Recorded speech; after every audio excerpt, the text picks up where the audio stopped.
सोने का भाव 1,00,000 रुपए तोला या कह लीजिए कि 10 ग्राम पहुंचने वाला है। आश्चर्य हो रहा होगा आपको, 1,00,000 रुपए तोला। जी हाँ, 72,000 रुपये तो अभी चल ही रहा है 24 कैरेट का। अगर आप ज्वेलरी बनाने जाएंगे उसमें 22 कैरेट भी बनाएगा, आप GST जोड़ेगा, मेकिंग चार्ज जोड़ेगा, तो आपको एक तोले की चेन लगभग ₹1,00,000 की पड़ेगी। लेकिन मैं बात कर रहा हूँ 24 कैरेट के सोने के भाव की, जो कि मुझे लगता है 1,00,000 रुपए पहुँचने वाला है। मैटर ऑफ टाइम है। कुछ लोग कह रहे हैं धनतेरस के दिन आप 1,00,000 पे खरीदेंगे। लोग क्यों कह रहे हैं ये, इसको थोड़ा समझने की बात करते हैं। इस पे एक बहुत ही इंटरेस्टिंग एक रिपोर्ट आई है।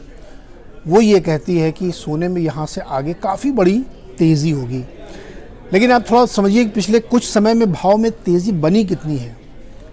अक्टूबर से अगर हम आप अब तक देखें यहाँ पे, तो गोल्ड में 33% की तेज़ी हो चुकी है। अक्टूबर के मध्य से अभी तक कितने कम महीने हुए, 6 महीने 7 महीने हुए हैं। और अगर आप फरवरी मिड से जोड़ें तो अब तक 21% की रैली बन चुकी है। चांदी भी साथ के साथ चल रही है, लेकिन हम लोग आज गोल्ड की ज़्यादा बात कर रहे हैं।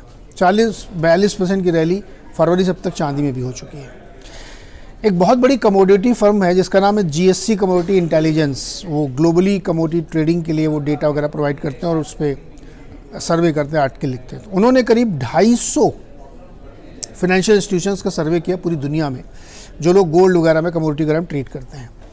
सर्वे में ये पाया गया कि असली कारण जानना चाहते हैं क्यों इतना तेज़ी गोल्ड में हो रही। तो पहला कारण जो सर्वे में निकल के आया कि जो पूरी दुनिया में डेट सरकारों ने ले रखा है वो बहुत बड़ा। दरअसल कोविड के समय से ही खूब नोट छापी गई थी, पैसे डाले गए थे।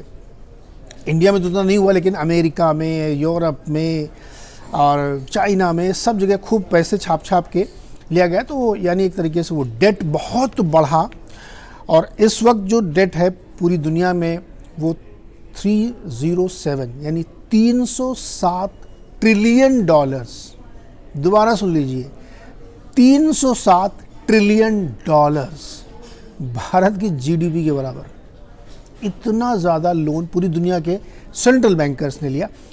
तो जब डेट बहुत ज़्यादा बढ़ जाता है तो एक रिस्क बनने लगता है और उनको लगता है कि इसकी वजह से बहुत दिक्कत होगी। तो सेंट्रल बैंक्स ने बहुत बोरोइंग की, करेंसी को संभालना मुश्किल हो रहा, फिर ब्याज दरें बढ़ाई गई क्योंकि इन्फ्लेशन बहुत बढ़ने लगा। तो एक पहला कारण था कि डेट बहुत बढ़ा। दूसरा कारण ये कि उसकी वजह से महंगाई बहुत बढ़ रही है, रेट ऊपर करने पड़ रहे हैं बार बार क्योंकि सिस्टम में बहुत पैसा डाला गया। और तीसरा कारण ये था कि डी-डॉलराइजेशन, यानी डॉलर को हेज करने के लिए सेंट्रल बैंकर्स ने, दुनिया के अलग अलग केंद्रीय बैंकों ने, सरकार के केंद्रीय बैंक, सेंट्रल बैंक, जैसे अपने यहाँ रिजर्व बैंक, अमेरिका का फेडरल बैंक, उन लोगों ने सोना खरीदा है। खूब सारा सोना खरीदा है दुनिया के तमाम सेंट्रल बैंकर्स ने, क्योंकि अब तक रिजर्व करेंसी डॉलर मानी जाती थी। लेकिन डॉलर में चूंकि वीकनेस आने की संभावना थी, यूएस की इकॉनमी में बहुत डेट ले रखा था, तो डी डॉलराइजेशन यानी डॉलर का रिस्क कम करने के लिए लोगों ने गोल्ड खूब बड़ी मात्रा में खरीदा।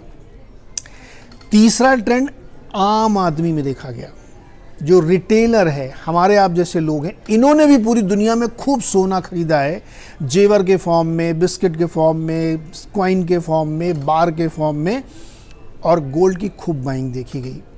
पेपर गोल्ड भी बहुत बिका। ETF वाले जो स्पेकुलेटर्स होते हैं उन्होंने भी खूब गोल्ड खरीदा। तो सेंट्रल बैंक की तरफ से बाइंग हुई, रिटेलर की तरफ से बाइंग हुई, इंस्टीट्यूशन की तरफ से बाइंग हुई। और ये बाइंग इसलिए हुई क्योंकि डॉलर को सिर्फ नहीं हेज करना, के सामने हेज नहीं करना था, गोल्ड भी रखना था। और ये इसलिए हुआ क्योंकि दुनिया भर में जो डेट लिया गया उसकी वजह से एक रिस्क क्रिएट हुआ। ये उस सर्वे में निकल के आया। अब इस सर्वे को वेरीफाई करते हैं, कैसे ये मान लिया जाए कि ये सारी बातें सही। तो चूँकि गोल्ड का जो सेंट्रल बैंक का है वो तो डेटा है, आप कहीं भी देख सकते हैं। कॉस्को नाम की एक रिटेल कंपनी है अमेरिका में। कॉस्को ने बताया कि 24 कैरेट के गोल्ड बार जो हैं सितंबर से लेकर के अब तक जैसे ही वो अपने शॉप में लेके आते हैं विद इन मिनट बिक जाते हैं। विद इन मिनट ऐसे निकल गए, लोग खरीदते हैं। $20 करोड़ का हर दिन वो हर महीने वो बेचते हैं और उनको उम्मीद है कि 50% और बढ़ेगा कॉस्को में। ये तो मैं दुनिया के one of the largest retailer की बात कर रहा हूँ। आप भारत में देखिए, सेनको गोल्ड का बिजनेस अपडेट देखिए, टाइटन का बिजनेस अपडेट देखिए, ज्वेलरी खूब बिक रही है, बार्स खूब बिक रहे हैं, तो रिटेल में लोग गोल्ड खूब खरीद रहे हैं। अब इसकी वजह से गोल्ड में अभी रुकने की संभावना दिख नहीं रही है। और जो जियोपॉलिटिकल तनाव चल रहा है, इजराइल और ईरान के बीच में तनाव, रशिया और यूक्रेन के बीच में तनाव, अब अमेरिका और ब्रिटेन ने मिलकर रशिया के ऊपर मेटल्स पे सैंक्शंस भी और लगा दिए हैं। तो जियोपॉलिटिकल अनसर्टेनिटी, डॉलर के सामने गोल्ड को भी रिस्क हेज करना, बढ़ती महंगाई और दुनिया के सेंट्रल बैंकों के ऊपर, केंद्रीय सरकारों के ऊपर रादर खूब जो कर्ज बढ़ रहा है, उसकी वजह से गोल्ड की बाइंग बहुत हो रही है। और गोल्ड की उतनी सप्लाई नहीं, माइनर्स के पास उतना गोल्ड है नहीं, इसलिए गोल्ड के दाम बढ़ रहे हैं। अब गोल्डमैन सैक्स एक बहुत बड़ा ब्रोकरेज हाउस है दुनिया का, उसने कहा है कि उसको लगता है कि इस साल 24 के दिसंबर तक गोल्ड का भाव $2700 तक जा सकता है। उन्होंने अपना टारगेट $2300 का बढ़ा के सीधे 2700 कर दिया है।